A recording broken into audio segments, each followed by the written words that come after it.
ये 7 रीजन जिनकी वजह से तुम्हारी फिजिक इंस्टाग्राम के इन्फ्लुएंसर जैसी नहीं दिखती। तुम भी सोचते होगे इन्फ्लुएंसर के पास बहुत ज्यादा मसल मास होती है और इनकी फिजिक बहुत ही गॉड लेवल की होती है। अजी घंटा मेरा, ये लोग अपनी फिजिक को इंस्टाग्राम पे अच्छा दिखाने के लिए कुछ ऐसे ट्रिक्स का फॉलो करते हैं जिनसे इनकी फिजिक एकदम टॉप 1% की लगती है। अब इस चक्कर में मेरे जैसे लौंडे 14-14 साल के क्रिएटर्स को देख के डाउट करने लग जाते हैं अपने ऊपर। और शायद तुमने भी ये चीज करी है। तुम अपने लाइफ में सबसे बेकार चीज कर सकते हो इंस्टाग्राम के इन्फ्लुएंसर्स का फिजिक देख के अपने फिजिक को कंपेयर करना।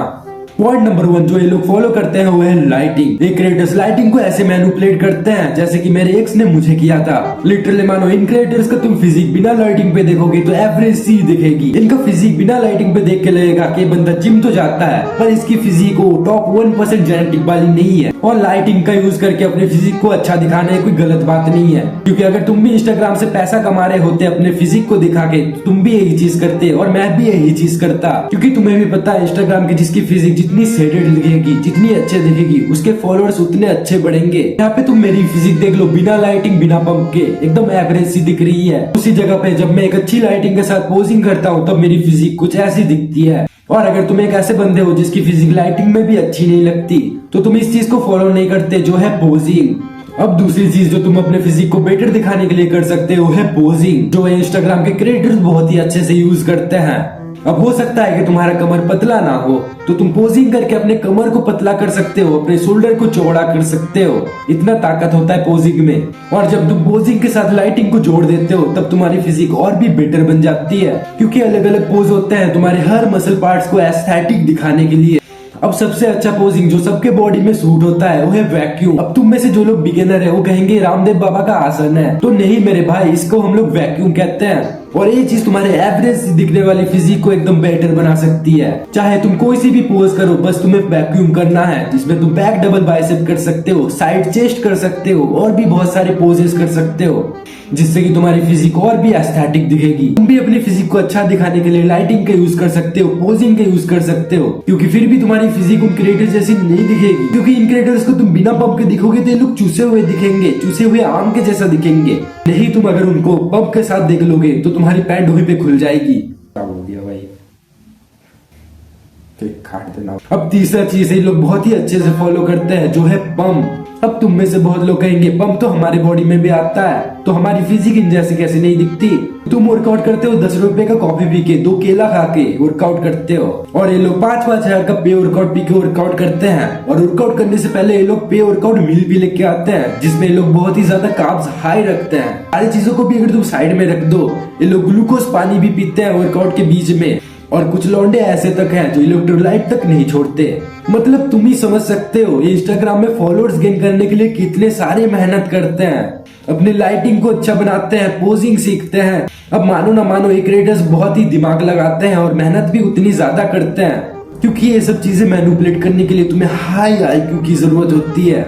इन चीजों का तो ये लोग ध्यान रखते ही है। उसके सिवाय लोग 4 चीज जो ध्यान रखते हैं वो इनका फैट परसेंटेज, क्योंकि तुम्हें भी पता होना चाहिए जिसका फैट परसेंटेज जितना ज्यादा कम रहेगा वो इंस्टाग्राम पे उतना ही ज्यादा ह्यूज दिखेगा। तो अगर तुम्हें इनक्रेडिट जैसा दिखना है तुम्हें अपने बॉडी फैट को कम लेके जाना पड़ेगा। अब तुम में से कई बंदे सोचेंगे अगर मैं फैट लॉस कर लूंगा तो मैं क्या ऐसा दिखूंगा, तो नहीं, तुम ऐसा नहीं दिखोगे, क्योंकि ऐसा दिखने के लिए तुम्हें सबसे पहले कुछ ऐसा दिखना पड़ेगा, तभी तुम ऐसा दिख पाओगे। मेरा मतलब है तुम्हें पहले मसल गेन करना पड़ेगा, उसके बाद फैट लॉस करना पड़ेगा, तभी तुम अच्छे दिखोगे। इस बल्किंग फेज में तुम मसल गेन करोगे जिसमें तुम्हें ज्यादा टाइम लगेगा, और इस फेज में तुम फैट लॉस करोगे जिसमें तुम्हें थोड़ा कम टाइम लगेगा, लेकिन टाइम इसमें भी लगेगा। 5वां पॉइंट है वो है एस्थेटिक फिजिक। लिटरली मानो मैं जहाँ भी जाता हूँ लोग कहते हैं बस मेरा बाइसेप चौड़ा हो जाए, मुझे और कुछ नहीं चाहिए, बस मेरा ये हाथ की कलाई मोटा हो जाए, मुझे और कुछ नहीं चाहिए, बस मेरा ये ठीक हो जाए, वो ठीक हो जाए, मेरा फैट कम हो जाए, वो कम हो जाए। नहीं होगा कम तुम्हारा, और हो भी जाएगा तब भी तुम्हारी फिजिक ऐसी नहीं दिखेगी। क्योंकि तुम्हें समझने की जरूरत है, जितने भी क्रिएटर है, यहाँ तक कि मैं भी, ये लोग हर मसल पार्ट को इक्वली ट्रेन करते हैं। इनके फिजिक में ऐसा नहीं होता कि इनके बॉडी में शोल्डर्स बहुत ज्यादा डेवलप है, इनके एब्स थोड़े खराब है, इनके लेग थोड़े खराब है। इनके बॉडी में हर चीज एकदम डेवलप होते हैं। तो तुम लोग एक बॉडी पार्ट पे फोकस करना बंद करो, तुम्हें ओवरऑल बॉडी के ऊपर फोकस करना है। अगर तुम्हारे बॉडी में हर मसल पार्ट डेवलप होंगे तभी तुम एस्थेटिक दिखोगे, तभी तुम अच्छे दिखोगे। अब मेरे जिम में कुछ ऐसे लौंडे होते हैं जो कहते हैं बल्किंग में एब्स नहीं मानना चाहिए। आखिर क्यों ना मारूं मेरे एब्स, ये तो मेरे एब्स है, मैं मारूंगा ही, तुम क्या कर लोगे। तो एब्स भी हमारे दूसरे बॉडी पार्ट की तरह एक मसल ही है। अगर तुम उसे भी ट्रेन करोगे वो भी ग्रो होगा। तो ये बोलना बंद करो कि एब्स मारने से तुम्हारा बल्किंग नहीं होता। हमारा 6 पॉइंट। अब इन लोगों की फिजिक देखकर तुम्हें अपने ऊपर ही डाउट होने लगेगा। तुम्हें लगेगा कि मेरी फिजिक ग्रो ही नहीं हो रही, मैं एक जगह पे स्टंट हो गया हूँ। लेकिन अगर तुम डेली वर्कआउट करते हो, कंसिस्टेंसी के साथ डाइट लेते हो, तो तुम्हारी बॉडी ग्रो होगी। बस तुम्हें पता नहीं चलेगा कि तुम्हारी बॉडी ग्रो हो रही है। क्या कर सकते हो, तुम लोगों से पूछ सकते हो, अपने फ्रेंड और फैमिली से पूछ सकते हो कि तुम्हारी बॉडी बन रही है कि नहीं बन रही। और तुम्हें पूछने की भी जरूरत नहीं होती, वो लोग तुम्हें खुद ही कह देंगे कि तुम बहुत चेंज हो गए हो पहले से। अब अगर तुम्हें किसी से नहीं पूछना तो तुम अपने पुराने फोटोज को देख लो। अगर इंप्रूवमेंट थोड़ा सा भी दिखता है तो तुम ग्रो हो रहे हो।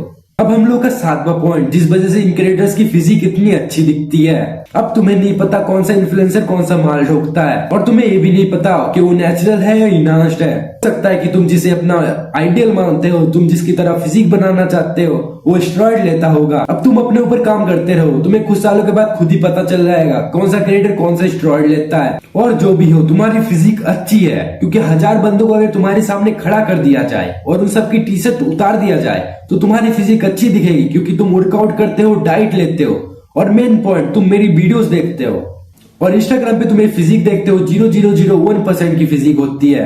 रियल लाइफ में ऐसी फिजिक ज्यादा किसी की नहीं होती। और तुम में से ज्यादा लोग सोच रहे होंगे तुमने 7 पॉइंट ही क्यों बताया, क्योंकि मैं रोनाल्डो का फैन हूं इसलिए मैं 7 पॉइंट ही बताता हूं। तो मिलता है नेक्स्ट वीडियो में, तब तक के लिए तुम मेरी दूसरी वीडियोस देख सकते हो।